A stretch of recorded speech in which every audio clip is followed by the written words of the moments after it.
अच्छा नीलेश जी, अब इस बार की जब अर्निंग्स आएंगे, मैं आई थिंक उसी के प्रोस्पेक्टिव से आपसे प्रश्न पूछना भी चाह रहा था कि लास्ट रिपोर्टेड अर्निंग तक जब हमने ऑल टाइम हाई भी क्रिएट किया था 18,800, निफ्टी बैंक ने लीड किया था और अर्निंग्स बहुत अच्छी थी। लेकिन आज जो इनफैक्ट एसबीआई वाली खबर है कि उन्होंने टीयर 1 जो पैसा उठाया, रेज किया, उसका दर थी अप्रॉक्सीमेटली, कूपन जो था वो 8.25, 8.25 पे अगर आप देखें, अगर एसबीआई पैसा उठा रहा है इस बार की अर्निंग्स में, आपको लगता है कि बैंकों के एनआईएम्स फ्लैट या फिर अब थोड़ा सा श्रिंक होने शुरू हो जाएंगे?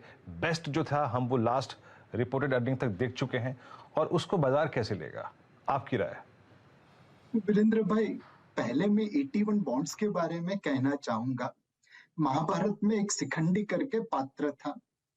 औरों के लिए वो पुरुष था, पर भीष्म पितामह के लिए वो पूर्व जन्म की स्त्री थी। 81 बॉन्ड्स फाइनेंशियल मार्केट के शिखंडी है। यहाँ पे जब निवेशक निवेश करता है तो उसे वो बॉन्ड गिनता है, डेट गिनता है, और जब इसे इश्यूअर इश्यू करता है तो वो उसे रिस्क कैपिटल में काउंट करता है।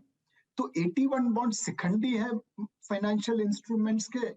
उसकी परिभाषा निवेशक के लिए अलग है और इश्यूअर के लिए अलग है।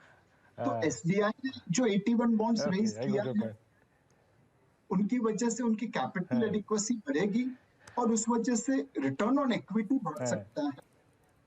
उन्होंने जो डेट दी, जो कूपन दिया है, वो भले फिक्स्ड डिपॉजिट रेट से ऊपर है, बट इक्विटी के सामने बहुत ही कम है। मेरे हिसाब से बैंकिंग क्षेत्र में अभी भी प्रॉफिटेबिलिटी ग्रोथ जारी रहेगी। जितनी तरह से लोन के रेट बढ़े हैं, उस तेजी से डिपॉजिट के रेट नहीं बढ़े हैं।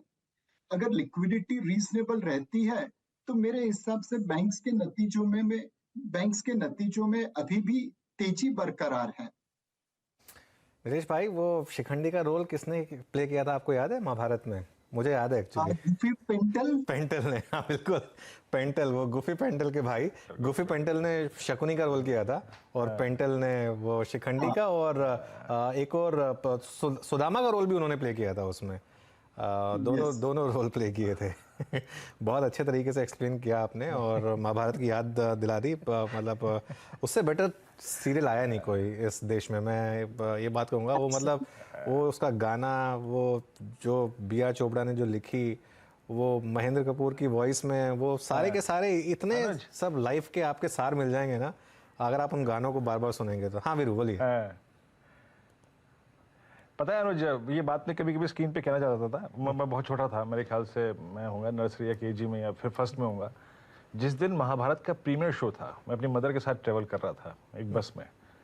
उस बस में सिर्फ कंडक्टर और ड्राइवर को छोड़ के हम ही दो जने थे। बहुत जरूरी काम था। पूरा शहर बंद, बिल्कुल बंद। नहीं, वो एक आदमी नहीं था सड़क पर, ग्राउंड में, गली में। वीरू वो टाइम याद है, वो आज तक वो दृश्य। बिल्कुल वो टाइम था। देखिए कैसे टीवी चेंज हुआ है। उस समय पे अगर आपको महाभारत देखनी है तो संडे को 10 बजे आपको टीवी के सामने बैठना पड़ेगा और कोई ऑप्शन नहीं है, और फैमिली के साथ बैठना पड़ेगा। फैमिली को वो टाइम आपको देना पड़ेगा। अभी तो क्या, आप यूट्यूब पर जब मर्जी देख लें, आपको कंटेंट आपके पास आता है। और अब पहले वो ज़माना था जिसमें आपको कंटेंट के पास जाना पड़ता था, तो ये एक फ़र्क है। खैर ये बातें तो होती रहेंगी। नीलेश भाई, मार्केट की थोड़ी और बातें कर लेते हैं। इस समय फिर आप कहाँ पैसा लगा रहे हैं आप, क्योंकि डोमेस्टिक म्यूचुअल फंड लगातार उनको पैसा मिल रहा है, आप कहाँ लगा रहे हैं इस समय पैसा? इस वक्त जब हमारे पास पैसा आ रहा है वो एसआईपी के जरिए काफी आ रहा है, और वहां पे भी म्यूचुअल फंड डिस्ट्रीब्यूटर्स ने बहुत अनोखा काम किया है। जब मार्केट की रेंज थोड़ी महंगी हो जाती है तब एसआईपी माइनस रिडम्पशन होके पैसा आता है। महीने में 1 से 3 हजार करोड़ हमें निवेश करना पड़ता है। पर जैसे मार्केट में थोड़ी गिरावट आती है, वैल्यूएशन रीजनेबल लगते हैं, तो एसआईपी प्लस सब्सक्रिप्शन आ जाता है और महीने में हम 20-25 हजार करोड़ लगा रहे हैं। तो ये जो म्यूचुअल फंड डिस्ट्रीब्यूटर्स ने निवेशकों को हैंड होल्ड किया है, उनकी जिस तरह से तालीम ली है वो बहुत ही अच्छी है।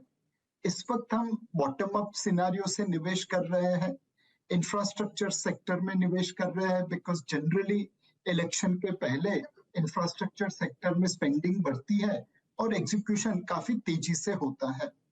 दूसरा एक सेक्टर है आईटी सेक्टर, जहां पे बॉटम फिशिंग कर रहे हैं।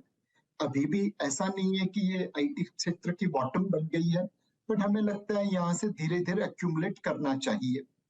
तीसरा sector banking and financial services क्षेत्र है, वहां पे काफी अच्छा परफॉर्मेंस आ चुका है, पर अभी भी कुछ अपॉर्चुनिटीज है जहां पे लगता है आप निवेश करके मार्केट से ज्यादा परफॉर्मेंस ले पाएंगे। यह एक डिसिप्लिन निवेश का समय है। आप अपने दाम पे, अपने वैल्यूएशन पे खड़े रहिए, मार्केट अपनी वॉलेटिलिटी में वहां पे आके देके जाएगा। अच्छा नीलेश जी, यहाँ पर अनुज और मैं एक दो ग्रुप ऑफ स्टॉक्स है उसके बारे में रोज बात करते हैं। बाजार उसमें इस बार इंटरेस्ट क्यों नहीं दिखा रहा है? There are some commodity users like Asian Paints, Berger Paints, Kansai Nerolac, Pidilite. इस बार का डिप बहुत सब्सटेंशियल है, बट क्रूड जब 82 की ट्रेजेक्ट्री में है और क्रूड की डायनामिक्स को देखते हुए, डिमांड सिनेरियो को देखते हुए, आपका एग्जैक्टली इस स्पेस पर और इसके डिप पर टेक क्या है?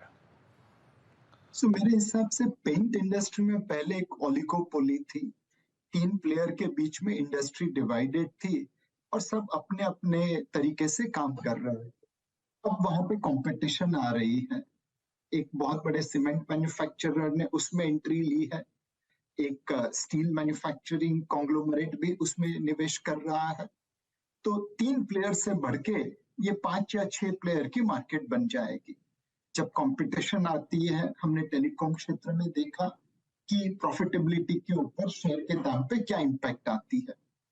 तो मेरे हिसाब से कुछ स्टॉक ऐसे जहां पे ओलिगोपोली थी, ड्यूओपोली थी, वहां पे कंपटीशन की वजह से मार्केट ये आगाह कर रहा है कि शायद उस क्षेत्र में उतनी प्रॉफिटेबिलिटी नहीं बनी रहे जैसे पहले बनी थी। मेरे हिसाब से जब तक ये आशंका क्लियर नहीं हो जाती कि कंपटीशन की वजह से इंडस्ट्री के मार्जिन्स के ऊपर, प्रॉफिटेबिलिटी के ऊपर क्या इम्पैक्ट आएगी, तब तक इन क्षेत्र के शेयर्स थोड़े डामाडोल रहेंगे।